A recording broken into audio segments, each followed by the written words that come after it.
Kita mau mulai itu pembahasan Alkitabnya. Langsung doa. Ya doa dulu ya. Ya, Coach. Tuhan Allah Bapa kami yang dalam sorga, yang bersyukur, terima kasih Tuhan memberi kami kesempatan dan kesehatan saat ini Tuhan untuk saling menguatkan dan dikuatkan. Kami telah menyembah memuji nama-Mu dan kami mau belajar sedikit akan firman-Mu hari ini lagi ya Tuhan. Terima kasih, berkatilah semua saudara-saudara kami yang bisa hadir di dalam Zoom ini. Dalam nama Tuhan Yesus Kristus saya bersyukur.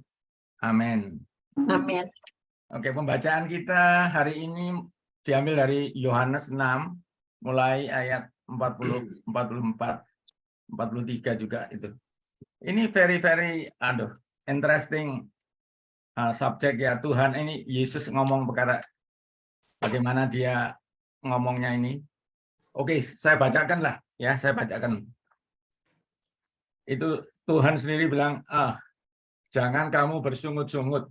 Tidak ada seorang pun yang dapat datang kepadaku jikalau ia tidak ditarik oleh Bapa yang mengutus aku. Dan ia akan kubangkitkan pada akhir zaman. Ya, Yesus ini ngomong maksudnya.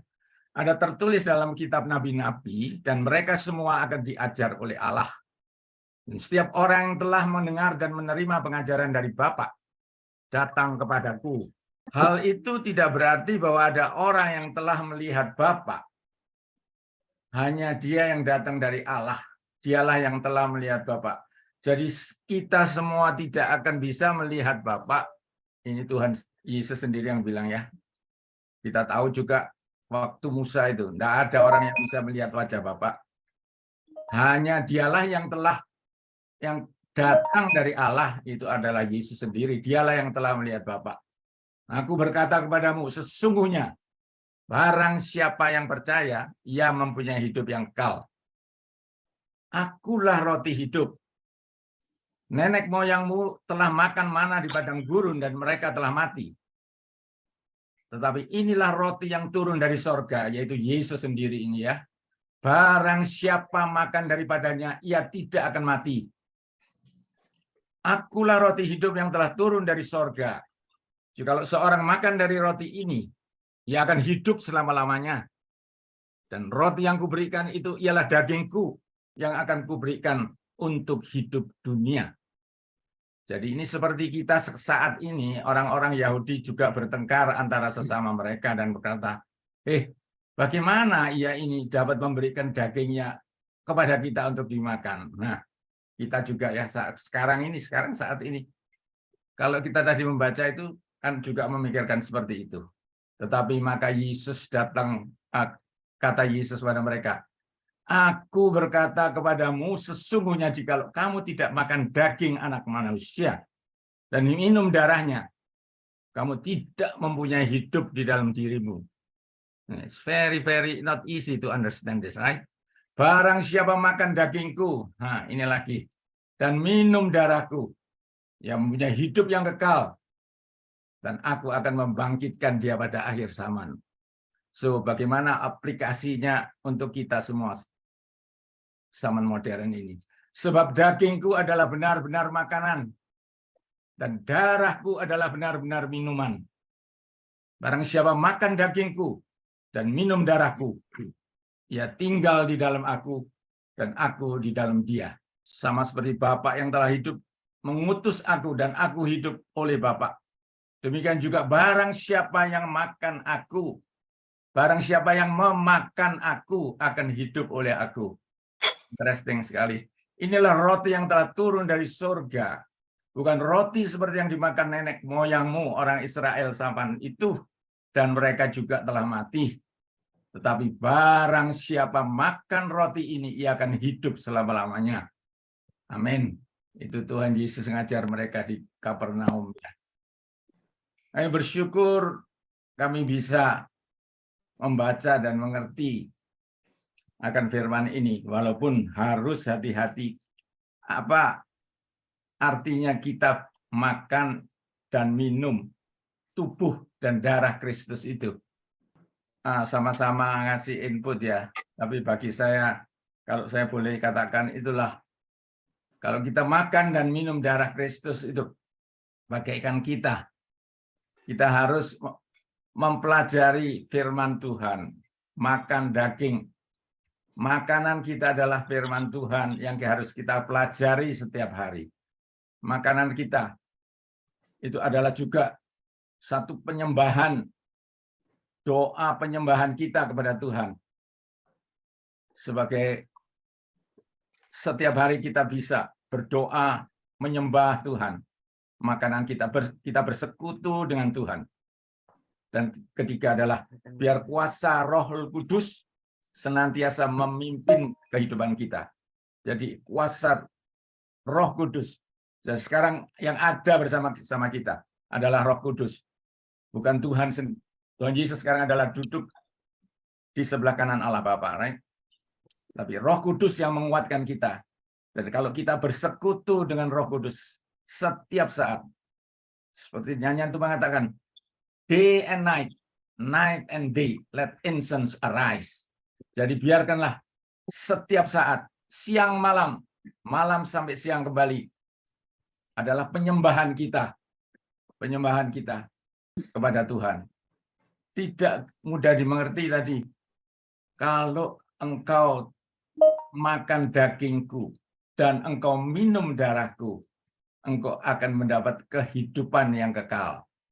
Oke, kita bahas sama-sama. Tine, Inge, Medi, semuanya. Pastor Leo, apa? Oke dah, saya serahkan kembali kepada kalian semua. Oke, let's talk about this. For me, makanan dan minuman yang disebutkan Tuhan adalah pembacaan firman Tuhan setiap hari, kita bersekutu dengan Tuhan, kita menyembah, kita memuji Tuhan, kita doa, dan kita berkomunikasi dengan Tuhan senantiasa day and night, night and day, dan kiranya kuasa Roh Kudus senantiasa menguasai kehidupan kita, memelihara kita, dan mengarahkan kehidupan kita untuk senantiasa lebih melekat kepada Tuhan. Amin. Oke. Tina, let's go to Tina if you have something to say. Well, I'm not prepared, but I think di dalam konteks ini roti dan darah Tuhan Yesus itu adalah simbolis ya. Jadi memang bisa kita terjemahkan atau kita ambil pelajaran seperti apa yang dikatakan oleh James.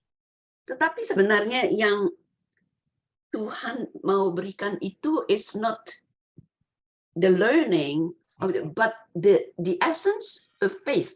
Untuk saya ini, the essence of faith itu terletak dalam pengenalan kita kepada Tuhan Yesus, dan itu yang menghidupkan kehidupan kita. Jadi ada persamaan tetapi beda sedikit, karena menurut saya kita mengunyah, kita dapat mempelajari, tapi kalau kita tidak mengunyah makna dari perkataan atau pelajaran Tuhan Yesus, itu tidak menjadi makanan, hanya knowledge. Jadi as soon as the food and the drink kita kita memamahnya dan merasakan itu di dalam tubuh kita, itu yang menjadi hidup. Jadi itu untuk saya it's more the faith in Him, life, hidup, because the blood gives life and the meat gives also life. So for me it's the living application of the word and which is our faith. Itu menurut saya. Barangkali ada yang lain, tapi itu saya nggak prepare kok. Itu cuma gitu aja ingatnya. Ya, saya bisa tambahin untuk Tina yang bilang it's very true. Jadi jangan kita cuma believe gitu ya, but we have to keep learning ya, daily basis sampai akhir hidup kita. Itu kita belajar terus gitu firman Tuhan. Jadi jangan stop. Oh oke, I believe, baptis udah believe ya, oke, gereja atau apa. But no, I think we have to belajar terus gitu loh. Jadi itu Tuhan juga melihat hati kita ya. If kita ada kemauan atau kepingin tahu, belajar terus, ya, itu kan dibilangin sampai akhir hidup kita we have to learn and belajar terus about firman Tuhan. Jadi jangan cuma hanya believe aja gitu, ya, and then that's it. I trust Jesus, I believe, that's it. Doa tiap hari misalnya, but no, you have to keep on learning gitu ya, belajar terus gitu firman Tuhan. Thank you. Ya, saya percaya roti itu it's simbolis, tetapi saya percaya sekali Tuhan situ menekankan bahwa hidup ini itu jangan memikirkan duniawi, tetapi memikirkan surgawi. Tekanannya saya rasa di dalam ayat-ayat itu saya merasa sekali ingatlah akan Dia. Jadi pikiran kita selalu fokusnya mesti ke atas. Tidak soal makanan, ini bukan makanan yang sehari kita makan saja, tapi kepada duniawi. Dia itu yang menarik kita, bukan kita datang kepada Dia, Dia menarik kita. Itu kita mesti tahu. Kalau saya mengartikan itu roti hidup, itu Yesus telah lahir ke bumi, ya, dihancurkan untuk kita, dan kita harus selalu mengingatkan. Yesus bilang, ingatlah. Jadi setiap ada perjamuan, ya, memakan daging dan darah Yesus itu harus kita ikuti. Jadi kita selalu ingat bahwa kita sudah memakan daging Yesus dan meminum darahnya. Nah, itu yang harus kita lakukan terus gitu. Jadi kita ingat bahwa memang Yesus sudah mati untuk kita, ya. Jadi Dia ada di dalam kita dan kita di dalam Dia. Gitu kalau saya mengartikannya. Terima kasih. Oke, sekarang saya tambahin ya. Yang saya lihat bahwa Yesus tuh bilang, duanya siapa yang makan dagingku. Itu orang udah pada ribut dengar gitu. Tapi malah orang ribut, Tuhan Yesus tuh malah tambah, apa namanya ya, tambah keras ngomongnya. Akhirnya jadi makan daging, minum darah. Ya kan? Dan yang saya lihat di sini, pelajaran Yesus ini di sinagog di Kapernaum itu, banyak yang dia tuh ulang-ulang. Nah, ini kayak sekarang ngomong tentang makan daging dan minum darah ya. Kita lihat yang pertama dia bilang di 53, aku berkata kepadamu, sesungguhnya jikalau kamu tidak makan daging anak manusia dan minum darahnya, kamu tidak mempunyai hidup. Di sini dia cuma bilang tidak mempunyai hidup. Yang habis itu 54, barang siapa makan dagingku dan minum darahku, diulang lagi, ia mempunyai hidup yang kekal dan aku akan membangkitkan dia pada akhir zaman. Nah, lantas sudah gitu kita loncat ke 56, barang siapa makan dagingku dan minum darahku, ia tinggal di dalam aku dan aku di dalam dia. Ya. Jadi saya ngelihat, tapi emang ini yang tadi sudah dijelaskan sekali bahwa ini metafor ya. Ini kayak kiasan. Emang ini saya belum waktunya, tapi kalau kita ngelihat, coba ya kita lihat di apa itu, di ayat 63. Ya, ini jadi saya agak maju dikit. Di situ ayat 63 ya. Yesus mengatakan, roh yang memberi hidup, daging sama sekali tidak berguna. Perkataan-perkataan yang kukatakan kepadamu adalah roh dan hidup. Jadi yang tadi kita bilang ini metafor, ini adalah seperti kiasan, bahwa yang Tuhan ngomong itu semua itu kiasan. Sebab kalau Tuhan kan sebelumnya juga bilang, orang yang makan mana mati kan, tapi kamu hidup. Tapi kita semua juga suatu hari kan mati. Semua orang Kristen yang terkenal semua mati sebetulnya. Makanya di situ Yesus itu semua lagi berkata dengan metafor, dengan kiasan. Sebabnya di mata Tuhan, ini lagi ngomong tentang spiritual, bukan physical. Di mata Tuhan, kematian bagi orang Kristen adalah pintu gerbang menuju kehidupan yang lebih mulia. Jadi bukan physical mati gitu ya. Nah, lantas di sini yang saya lihat juga, apa itu makanya Yesus kan ingat nggak ada orang Yesus bilang ikutlah aku. Lantas dia bilang, oh tunggu saya mau nguburin papa saya dulu. Ingat nggak itu? Lantas kan dia bilang biar orang mati menguburkan orang mati. Itu kan jadi biarlah orang yang mati rohani yang nguburin orang mati jasmani. Ya kan? Jadi apa itu di mata Tuhan tuh kematian itu bagi orang Kristen tidak menakutkan, tidak penting. Yang Tuhan bilang hidup. Nah, sekarang yang saya bilang, itu yang pertama Tuhan bilang kita mempunyai hidup. Kedua, yang tadi yang saya udah baca, Tuhan mengatakan punya hidup yang kekal. Ketiga, Tuhan mengatakan aku di dalam dia, dia di dalam aku. Ya kan? Sebab artinya hidup itu, kalau kita ingat di Yohanes 17, kan Yesus bilang, biarlah orang yang mempunyai hidup yang kekal itu orang yang mengenal dia. Ya kan? Di Yohanes 17 ayat 3. Kalian kan ini udah sering ngomongin sama orang-orang kan? Oke, saya bacain deh ya. Yohanes 17 ayat 3. Saya bacain ya. Ini doa Yesus. Inilah hidup yang kekal itu, yaitu bahwa mereka mengenal Engkau satu-satunya Allah yang benar dan mengenal Yesus Kristus yang telah Engkau utus. Jadi hidup yang menurut Yesus, hidup yang kekal, itu mengenal Yesus dan Bapa. Tapi arti mengenal di sini adalah mempunyai personal, intimate relationship.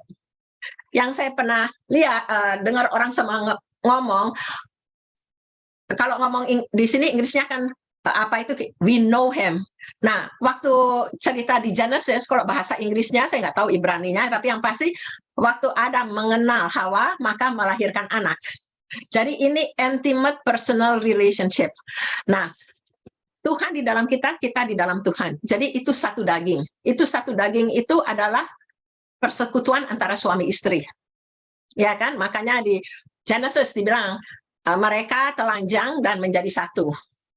Jadi itu kesatuan, makanya yang berdasarkan love and trust. Ya. Itu yang apa itu saya lihat. Ini yang maksud Yesus tuh, makanya Yesus itu ngomongnya tambah lama itu tambah meningkat. Jadi mulainya bilang cuma hidup, ya nggak mati. Sebab kan yang salah satu apa itu hamba Tuhan pernah bilang kan, kalau kita punya iman kecil, itu kita itu kalau udah mati baru ke sorga. Tapi kalau kita punya iman besar, kita hidup itu sorga sudah ada di dalam kita. Dengan arti itu kita mempunyai damai sejahtera, kita utuh segala macam ya. Jadi kamu jangan oke. Kenapa? Kamu lihatnya sampai nyureng-nyureng sampai saya bingung. You're watching on me ya. Lagi disenterong sama si Steve tadi. Oke, jadi saya cuma ngelihat bahwa ini semuanya yang Yesus, ini semua itu ada metafor. Makanya orang yang tidak mengerti bahasanya Yesus, makanya pada bingung, pada bersungut-sungut, pada ribut semua. Tapi di sini dengan jelas bahwa Yesus itu lagi mengatakan bahwa kehidupan rohani, bahwa makan daging, yang dibilang bahwa perkataan Yesus itu adalah roh dan hidup, daging tidak berguna. Jadi ini semua cuma metafor. Dimana kalau kita tuh makan, kita kalau makan kan mesti masuk ke mulut kita ya. Kita kan nggak bisa kayak Steve makan buat saya, lantas saya jadi kenyang. Kan nggak mungkin. Makanan itu mesti masuk ke mulut masing-masing. Ya kan, baru kita kenyang kan. Bisa kalau wedding. Kalau wedding suap-suapan tetap masuk ke masing-masing mulut. Jadi makanya Yesus mengatakan makan itu, sebab makanan itu adalah personal. Kita mesti nerima, kita mesti ambil. Dan memasukkan ke dalam tubuh atau hati kita. Oke, saya cuma mau tambahin itu aja. Ya, siapa lagi? Coba Julian mau tanya. Ya, saya setuju semua itu memang kita harus benar-benar percaya dan melakukan firman Tuhan. Tapi ya, memang itu roti dan semuanya itu simbol. Karena Tuhan itu kan roh. Ya, Yohanes 1 bilang, permulaannya adalah firman melayang-layang, dan firman itu adalah roh, dan itu firman jadi daging. Jadi sebetulnya Tuhan itu roh. Jadi kita kalau mengerti bahwa itu roh, makanya Tuhan bilang tidak ada orang yang bisa melihat Bapa kecuali Dia sendiri. Karena semua itu roh. Jadi kita harus percaya akan Roh Kudus yang diberikan ini. Jadi kita harus benar-benar percaya tuh dengan Rohnya yang kudus itu, kita benar-benar mengerti, percaya. Itu semua memang yang dikatakan Engels atau semua adalah simbol, ada itu. Jadi seperti Tuhan Yesus waktu ketemu sama woman di tepi sumur, kalau engkau minum yang aku berikan, yaitu itu juga simbol kan. Air itu engkau tidak akan haus lagi.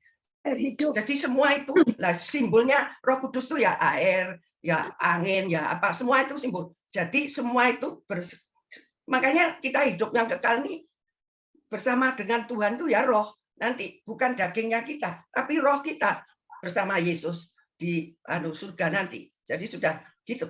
Jadi kalau kita percaya bahwa Tuhan itu roh dan itu cuma simbol-simbol, tapi makanya kita harus percaya dengan firman-Nya. Firman-Nya itu juga roh. Roh Kudus semuanya itu roh. Jadi kita nanti juga hidup di surga itu juga roh gitu. Meskipun katanya ada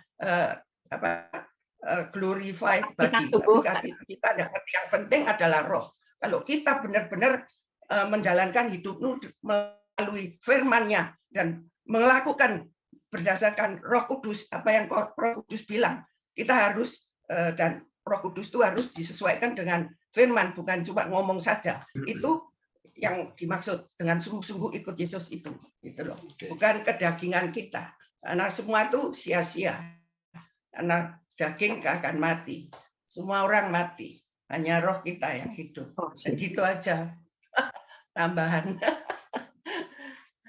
Oke, saya mau bicara sedikit. Yohanes ini memang menarik sekali. Dia pakai contoh-contoh atau firman ini menerangkan banyak sekali memang kiasan ya, jadi pakai kiasan semuanya. Tapi sangat menarik untuk menghubungkan kehidupan kita sehari-hari. Contohnya saja ya, yang di Yohanes 6 ayat 35. Saya baca satu ayat saja ya. Akulah roti yang memberi hidup, kata Yesus kepada mereka. Orang yang datang kepadaku tidak akan lapar lagi untuk selama-lamanya. Dan bagi orang yang baru pertama kali membaca firman Tuhan ini, waduh enak ini. Makan ini terus kita kenyang terus selama-lamanya. Tidak akan lapar lagi. Tapi ini memang tadi sudah disinggung sedikit, banyak sekali kiasan di dalam firman Tuhan ini. Jadi di sini, orang yang datang kepadaku tidak akan lapar. Nah, soal lapar ini hubungan dengan makan biasanya itu. Ya, lapar kita secara jasmani lapar hal-hal yang materi, makanan atau apa. Tapi yang dimaksud di sini adalah lapar haus, yaitu haus akan kebenaran. Dari sini ditulis toh, siapa yang datang kepadaku tidak akan lapar, yaitu lapar keinginan-keinginan hati, jiwa, semuanya itu akan dikenyangkan kalau kita datang kepada Yesus. Jadi datang kepadaku itu orang yang mencari kebenaran itu cari Yesus, cari apa supaya tidak lapar lagi, semuanya itu. Jadi cari firman dan itu akan kenyang selama-lamanya. Jadi menarik sekali kalau kita baca, kita hubungkan senantiasa dengan kejadian kehidupan kita. Yang penting itu apa? Firman ini apa untuk kehidupan kita sehari-hari. Jadi ini yang perlu kita berhenti sejenak, kita kunyah itu, yang Inga berkali-kali ngomong kunyah, memang benar. Kalau kita tidak itu transfernya ke kehidupan sehari-hari, memang baca firman ini seperti baca cerita. Tapi kalau kita berhenti sebentar, ini apa ya maksudnya? Datang kepadaku. Datang. Siapa yang datang ini? Ya, tidak akan lapar. Kok enak ini, kenyang terus. Apa yang dimakan? Kita terus tanya sendiri. Dengan demikian kita akan belajar lebih lagi. Ada arti-arti yang semuanya itu berguna bagi kehidupan kita. Ya, jadi saya cuma mau tekankan di sini. Setiap kali kita baca firman Tuhan, ya, kita tanya, apa Tuhan? Untuk hari ini, firman ini apa? Kau berikan ini gunanya apa? Untuk apa saya harus mendalami atau ini mungkin kita kalau mau baca diuraikan yang lebih teliti lagi. Siapa yang mau baca di konkordan serta apa dengan explanation itu menarik sekali. Jadi firman ini hidup sekali. Dalam keadaan apapun juga, susah, senang, duka, apa lebih kita terima lebih, kita kurang, semua jawabnya di sini. Ya, saya cuma mau tekankan ada apa-apa kita larinya ke sini, ke firman. Firman itu adalah karena firman itu adalah Yesus sendiri. Itu saja. Amin. Oke, kalau boleh saya tambahkan dan tutup itu kita yang ada di sini, kami bersyukur karena Tuhan telah memilih kita. Amin. Seperti yang tadi disebutkan di sini. Tidak ada seorang pun yang dapat datang kepadaku jikalau ia tidak ditarik oleh Bapa yang mengutus aku, dan ia akan kubangkitkan pada akhir zaman. Itu satu keuntungan yang besar ya. Dalam hal ini yang kecil kita yang di Zoom ini, Tuhan telah menarik di surga. Bapakku sudah menarik kita semua, kita bisa percaya kepada Tuhan supaya apa? Supaya janji Tuhan bahwa Tuhan akan membangkitkan kita semua. Yang tadi dibilang, oh, nenek moyangmu makan itu mana, tapi tetap mati. Itu maksudnya kan roh kita, kita yang sekarang di sini itu tentu tadi yang disebutkan Medi, semuanya juga akan meninggalkan dunia ini. Tetapi janji Tuhan, kita akan mendapat satu kehidupan yang kekal. Jadi hidup bersama Tuhan sampai selama-lamanya. Amin. Oke, saya serahkan kepada Anwar untuk menutup. Saya boleh tanya? Interesting. Kan belum waktunya kan ini. Yang tadi memang James bilang itu, yang itu ayat 58 itu ya. Itu inilah roti yang telah turun dari surga, bukan roti seperti yang dimakan nenek moyangmu dan mereka telah mati. Barang siapa makan roti ini, jadi maksudnya roti Tuhan itu, roti yang dari surga itu, ia akan hidup selama-lamanya kan. Terus pertanyaan saya itu, jadi nenek moyang, jadi people yang in the Old Testament itu, in the Old Covenant itu, mereka mati gitu, jadi nggak hidup selama-lamanya. Oh enggak, I don't know, can you? Jawab. Hah? Jadi itu kan ada Old and New Covenant gitu kan? Ini sebetulnya yang Yesus ngomong bukan a New and Old Covenant. Yang dimakan nenek moyangmu, mereka lagi memperbincangkan kan mana. Mana di waktu di waktu Exodus, waktu keluaran. Itu kan yang dari permulaan kan bilang apa, ingat nggak dulu Musa ngasih kita mana? Itu yang Tuhan lagi ngomongin. Oke. Ya, jadi kenapa di bawah itu dibilang barang siapa makan roti ini, ya, dia itu akan hidup selama-lamanya. Jadi yang dulu nenek moyang itu nggak hidup selama-lamanya gitu. Nggak semuanya kan kamu kayak lihat semua pada makan mana, tapi ada Akan yang ada dunia terbelah dua, dia masuk. Banyak yang nggak masuk ke apa itu ya tanah perjanjian. Semuanya gitu. Jadi makanya kan mereka kan selalu bilang loh, kamu apa kayak dulu nenek moyang kami juga dikasih mana dari sorga. Makanya Yesus terangin lagi. Nah, yang ini yang kita mesti ngelihat, yang dulu tuh orang dikasih roti dari surga. Tapi kok Yesus itu adalah roti. Bukan Yesus memberikan roti. Kalau mana itu Bapa memberikan roti kepada nenek moyang. Tapi kok Yesus mengatakan aku adalah I am the bread of life. Jadi makanya dibilang bahwa makan dagingku. Jadi makan Yesus ceritanya, yang tapi ini rohani, yaitu yang bakal hidup terus. Jadi yang tadi saya bilang, maksudnya Yesus dengan makan itu kan menerima dia, menerima pengorbanan dia, menerima inilah perjanjian dengan dia. Ada perjanjian baru sekarang kan. Jadi kalau saya ngelihat itu yang Yesus maksud itu mana-mana roti itu roti yang keluar. Sebabnya itu yang saya mau bertanya juga soal ini. Kalau bukannya Yahudi atau apa, kalau yang nenek moyang dulu itu belum mengenal Yesus, itu bagaimana? Jadi itu masuk kemana, atau kita banyak doain untuk nenek moyang yang belum mengenal Yesus? Good question. Ya, soalnya phrase yang bawah itu, barang siapa makan roti ini, roti dari surga itu, ia akan hidup selama-lamanya. It's ini gitu. Iya, jadi maksudnya kan dari tadi kan gitu kan. Kalau kita lihat dari permulainya ya, yang 32, Musa memberikan 31, ini kan mulainya gini, nenek moyang kami telah makan mana di padang gurun, seperti ada tertulis mereka diberinya makan roti dari surga. Jadi ini lagi ngomong mana terus, lantas sudah gitu Yesus ngomong lagi, aku berkata kepadamu, sesungguhnya bukan Musa yang memberikan kamu roti dari surga, melainkan Bapakku yang memberikan kamu yang benar dari surga. Karena yang roti yang datang dari Allah ialah roti yang turun dari surga dan memberikan hidup. Nah, lantas itu jadi kita mesti baca dari sebelumnya ya. Ini mereka lagi terus ngomong tentang mana terus.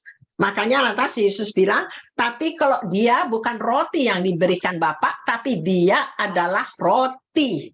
Akulah, I am roti dari surga. Jadi itu beda sekali. Jadi Yesus bukan memberikan kita roti, tapi Yesus yang adalah roti yang harus kita makan. Ya. Roh. Tuhan itu roh. Ya. Ya, pertanyaan si Ana memang it's legitimate. Ya, itu banyak yang terjadi. Ya, untung kalau bersyukur tadi itu grup ada seperti ini, dan kita semua sudah mengalaminya, sudah menerima itu, dan makin tua lagi. Nanti makin tua saya mengalami seperti sudah kayak tidak haus, tidak begitu kepingin dunia itu sudah kayaknya sudah hampir enggak begitu ya. Itu untung atau berkat Tuhan atau karunia Tuhan.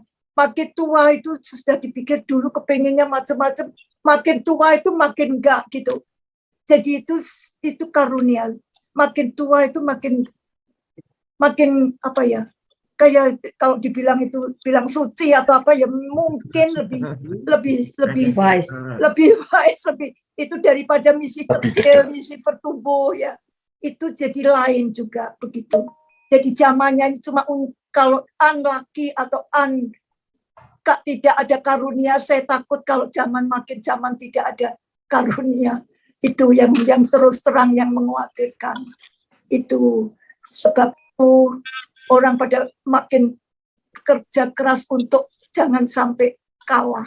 Yang dibilang itu kita menang itu benar ya. Jadi we have to work hard untuk masa-masa yang akan datang yang belum menentu.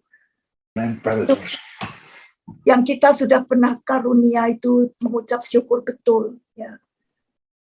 Tapi Ana, saya melihat tuh kita masih di dunia itu tuh seninya bagaimana kita itu bisa hidup di sini, tapi juga menikmati, tapi juga sama Tuhan tuh lebih lagi kita menikmati. I think Tuhan menginginkan juga kita tuh dengan di dunia ini, kalau menurut saya kita masih bisa menikmati dan juga bersama dengan Tuhan. Amin. Ya itulah kalau saya punya. Ya. Itu dapat surga dunia sama surga. Itu paling bagus. Yes.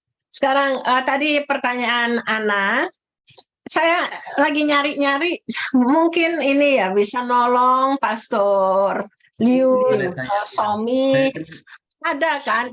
Kayaknya di Petrus ya, kayaknya saya cari-cari bahwa Yesus itu yang kan antara Yesus mati sama bangkit kembali kan 3 hari. Nah itu kan yang dibilang dia pergi dan melepaskan, ada kan? Itu kalau enggak maybe next time kita bisa bicarakan itu, tapi ada yang tulisan itu yang jadi apa itu? Sebabnya kalau kita ingat juga Yesus kan kasih perumpamaan kan antara Lazarus dan orang kaya. Waktu itu masih di Hades, di apa, sebab belum dibuka. Tapi sesudah Yesus mati itu saya ingat terang ada yang Yesus dalam 3 hari itu ke dunia orang mati dan membebaskan. Ya yang mana yang ini ya ke sorga kayak yang bangsa gitulah. Jadi dipilih. Iya, jadi yang Tapi biasanya saya ini kok nggak ketemu ya. Tapi ya kalau misalnya nggak ada ya kita coba pelajarin lagi. Lantas nanti next time kita bisa membicarakan itu juga sedikit. Ya. Boleh Yeah, saya because I like bicara to sedikit? know. Ya. Ya. Kalau saya nggak salah tangkap tadi pembicaraannya ada menyinggung tentang barang siapa makan roti ini ya akan hidup selamanya, dan bagaimana dengan orang-orang Israel, bangsa yang dulu di Perjanjian Lama, apakah mereka hidup gitu loh, ya kan? Jadi mengenai sepertinya seperti keselamatan gitu ya kalau saya lihat. Tapi kalau kita bersama-sama melihat di Perjanjian Lama, mereka belum ada Yesus Kristus. Tapi bagaimana? Apa mereka diselamatkan gitu ya? Nah, dari Perjanjian Lama kita lihat bahwa kalau mereka dikatakan hidup benar itu kalau mereka melakukan hukum Taurat, dan karenanya itu Tuhan Bapa di surga melihat manusia itu tidak akan bisa untuk melakukan hukum Taurat 100%. Karenanya diberikan anaknya Tuhan Yesus Kristus supaya kita bisa hidup benar, supaya kita bisa dibenarkan, supaya kita bisa hidup selamanya. Nah, itu bedanya. Ya, tadi pertanyaan-pertanyaan, kok gimana Perjanjian Lama gitu, kok apakah mereka diselamatkan atau enggak? Nah, itu. Jadi, mereka tuh istilahnya keras sekali, kalau nggak hidup benar, melakukan habis mereka. Tapi karena anugerah Tuhan dari Bapa mengirim anaknya Tuhan Yesus Kristus sehingga kita bisa selamat. Makanya di sini katakan, akulah roti hidup, akulah jalan dan kebenaran dan hidup. Dan kita bicara di Yohanes yang tadi yang kita udah share, Yohanes 6 ayat 44 itu juga Paulus menekankan bahwa kita perlu untuk sakramen ya, untuk ingat akan pengorbanan Tuhan Yesus. Itu luar biasa ya, maksud saya dalam Yohanes 6 itu Yesus sudah mengatakan, makan dagingku, minum darahku. Itu apa? Nah, itu dia pengorbanan kita waktu sakramen itu kita diingatkan. Di 1 Korintus 11 ayat 23 sampai 26 kan dikatakan gitu. Inilah tubuhku, Tuhan Yesus. Pada waktu malam ia diserahkan, mengambil roti dan mengucap syukur atasnya, memecah-mecahkan berkata, inilah tubuhku yang diserahkan bagi kamu. Perbuatlah ini menjadi peringatan aku. Dan juga ia mengambil cawan sesudah makan lalu berkata, cawan ini adalah perjanjian baru yang dimeteraikan oleh darahku. Perbuatlah ini setiap kali kamu meminumnya menjadi peringatan akan aku. Sebab setiap kali kamu makan roti ini dan minum cawan ini, kamu memberitakan kematian Tuhan sampai ia datang. Jadi waktu kita makan roti, minum anggur, perjamuan kudus, itu kita memperingati akan Dia. Kita menerima ini sebagai meterai dan tanda kasih dan setia Tuhan Yesus kepada kita. Jadi kita, ya itu dia. Jadi puji Tuhan ya, kita sudah diselamatkan karena kita mengenal Tuhan Yesus Kristus. Itu aja tambahan dari saya. Oke, saya tambahin ya tadi yang saya bilang kayaknya di Petrus. Ini coba kita lihat di Petrus 3, 1 Petrus 3 ayat 18. Sebab juga Kristus telah mati sekali untuk segala dosa kita, ia yang benar untuk orang-orang yang tidak benar, supaya ia membawa kita kepada Allah, ia yang telah dibunuh dalam keadaannya sebagai manusia, tetapi yang telah dibangkitkan menurut roh. Nah, ini yang 19 ini. Dan di dalam roh itu juga ia pergi memberitakan Injil kepada roh-roh yang di dalam penjara, yaitu kepada roh-roh mereka yang dahulu pada waktu Nuh tidak taat kepada Allah, ketika Allah tetap menanti dengan sabar waktu Nuh sedang mempersiapkan bahteranya, di mana hanya sedikit, yaitu 8 orang yang diselamatkan. Jadi saya nggak tahu ada lagi kayaknya, tapi Pak, yang saya ingat tuh emang Yesus, nanti saya bisa ini cuma sedikit, bahwa emang dibilang antara Yesus mati sama bangkit itu dia ke roh-roh yang dulu belum, kan nggak ada Yesus, ceritanya belum ada keselamatan yang kekal gitu. Tapi emang yang pasti bangsa Musa, bangsa Daud, sampai perjanjian baru Yesus saja bilang dia anak Daud. Jadi itu udah pasti selamatnya kan. Tapi ya lantas yang juga saya lihat di ini yang Tuhan bawa dua kunci kan. Tapi ya udahlah, nanti saya belajar dulu, dan yang pinter-pinter, yang semuanya juga tolong belajar. Jadi kita sama-sama belajar tentang itu. Kan ini Zoom ini kan supaya kita tuh sama-sama belajar semuanya kan. Jadi biarin pinter. Iya, jadi ada anak yang ngasih pertanyaan-pertanyaan susah itu ya good. Jadi kita Ini dipicu. 1 Petrus 3 ya. Iya. Ya ini bagus juga, hidup bersama suami istri juga ada.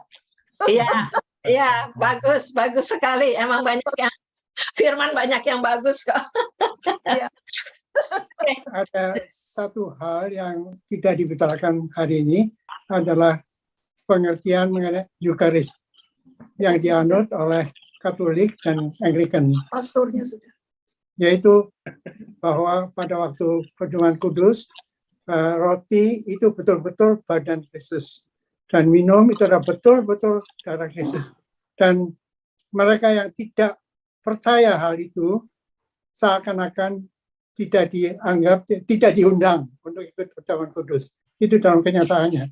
Mereka yang datang tidak menerima hal itu, mereka kalau menghadap ke pastor atau priest lain, selalu disuruh bilang tangan, hanya diberkati. Itu aja yang saya ingin kemukakan. Itu sesuatu hal yang lain dari itu. Dan itu kalau kita bicara dengan mereka yang menganut Katolik ataupun Anglikan, itu yang selalu dilakukan. Emang benar, sebetulnya nggak cuma Katolik, ada beberapa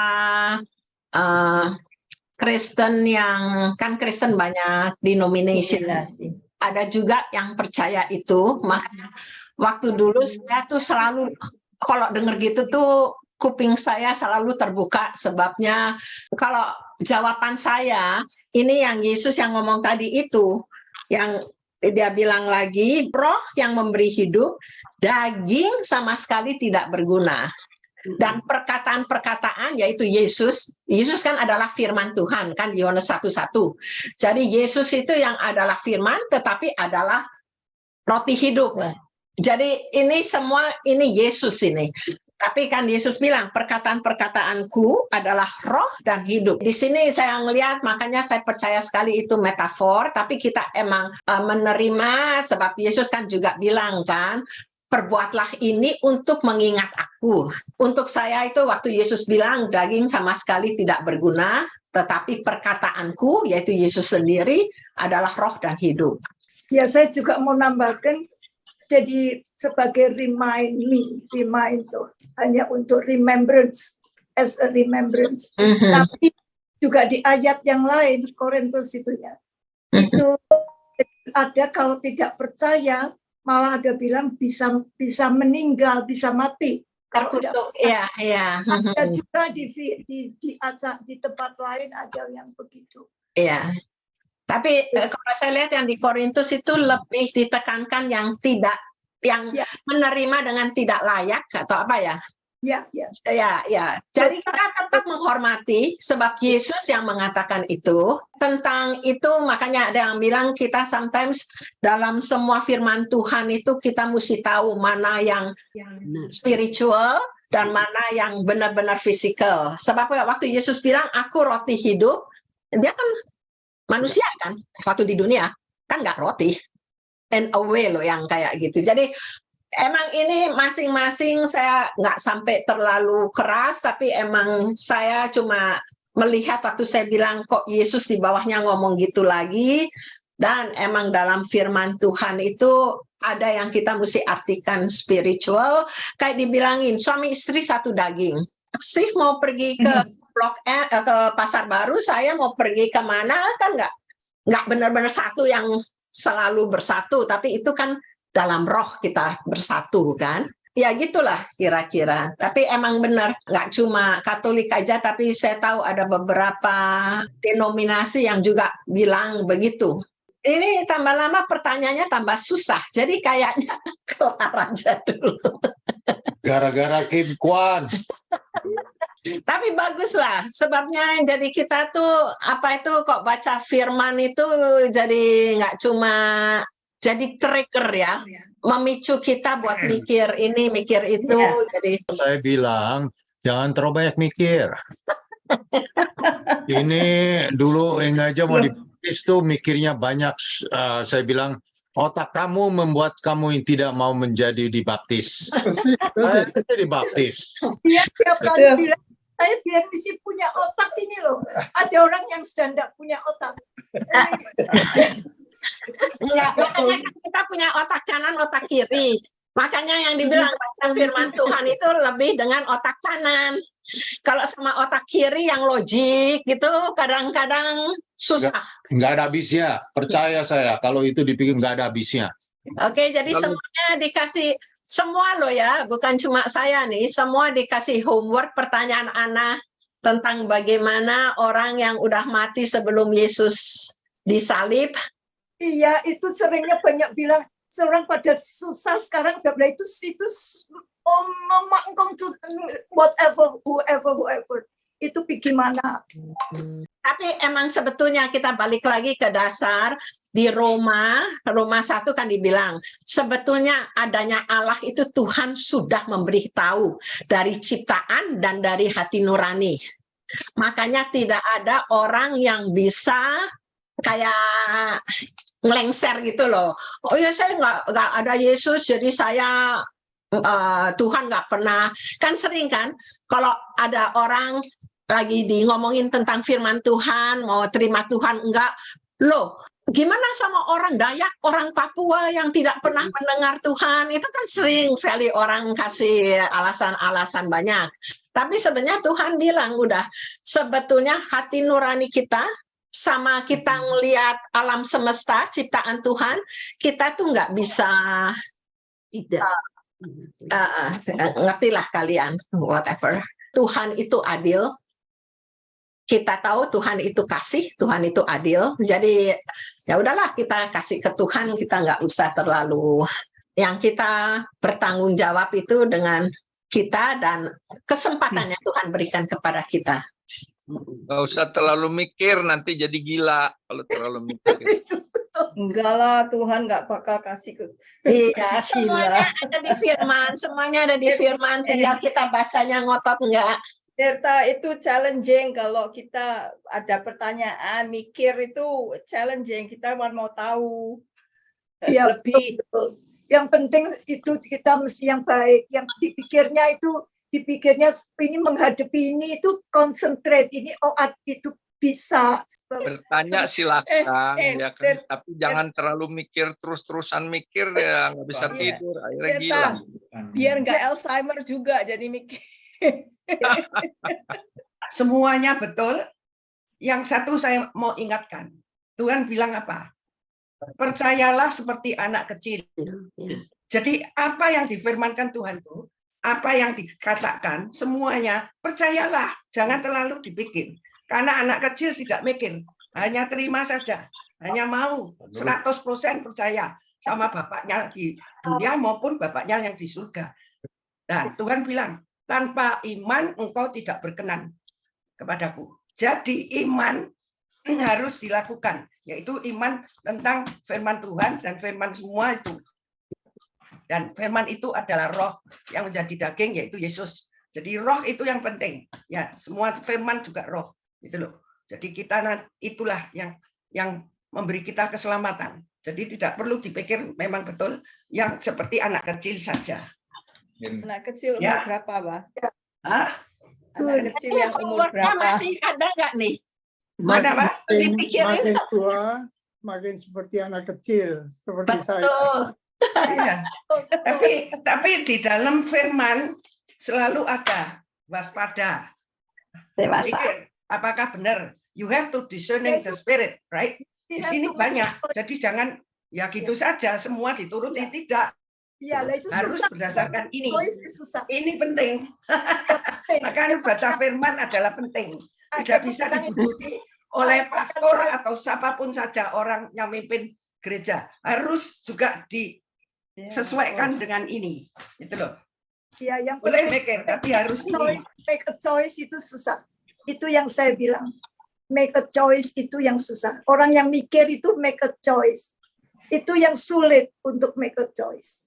Betul, choice. Ada yang perkataan Dua bilang choice, tapi choice yang mana? Yang benar atau yang Choice yang salah? Nah, itu harus berdasarkan ini. Iya. Loh, kita semua hidup tuh mesti make a choice, dan Iya. keputusan kita yang menentukan kehidupan kita. Amin. Makanya kan Tuhan bilang di Ulangan 28, saya kasih ke kamu ini kehidupan kematian, pilihlah kehidupan. Emang Tuhan bilang. Emang itu adalah kita harus memilih. Ya. Ya, itu yang Di mikir. dalam dunia ada dua jalan. Dua jalan, betul. Jalan yang lebar, jalan yang sempit. Lekas dipilih. Yang sempit membawa. Itu saya ingat waktu masih kecil, masih muda tuh. Ada nyanyian nih. Ada nyanyiannya tuh. Di dalam dunia ada dua jalan, lebar dan sempit, lekas dipilih. Ya, sekarang kita milihnya ya minta pimpinan Tuhan. Itu Ya, aja. itu melalui Roh Kudus dan Hanya ini. dua Ini pilihan, dan Roh Kudus. jangan banyak-banyak. Kalau banyak-banyak kita susah milihnya. Ya, Ya, lebar betul. dan sempit itu aja. Betul. Saya itu ya, berdoa itu betul. Saya misi bisa bersaksi. Ternyata betul doa itu. Doa yang tidak tahu mendadak bisa begitu itu kalau doa itu. Saya juga setiap bukannya nanti kalau saya bilang gitu nanti takut kecewa gitu, tapi banyak yang saya doa itu bisa. Ya. Saya cuma mau bersaksi itu. Oke, udah semua? Oke, lantas sesudah doa tutup dilanjutkan Cik Sian, kita ini berolahraga. Anwar, tolong tutup dalam doa. Oke, puji Tuhan kita boleh bertemu dan kita akan mengakhiri, dan juga bukan mengakhiri selesai tapi masih dilanjutkan dengan olahraga ya. Tapi yang bisa boleh lanjut, yang enggak ya bisa meninggalkan. Mari kita berdoa. Terima kasih Tuhan, pada siang hari ini kami boleh menerima makanan rohani Tuhan. Biarlah Tuhan yang melalui firman-Mu Tuhan, roti yang hidup Tuhan yang boleh kami terima Tuhan. Bahkan lebih karena Engkau sudah berulang kali Tuhan, seperti Bapak terhadap anaknya, berulang kali menasihatkan akan roti hidup Tuhan. Kami mengucap syukur, Tuhan juga berkati teman-teman lansia atau senior yang lainnya yang mungkin hari ini tidak bisa join Tuhan. Engkau memberkati satu persatu Tuhan. Tuhan, terima kasih ya Tuhan. Kami serahkan acara selanjutnya di dalam nama Tuhan Yesus. Kami mengucap syukur dan doa. Haleluya. Amin.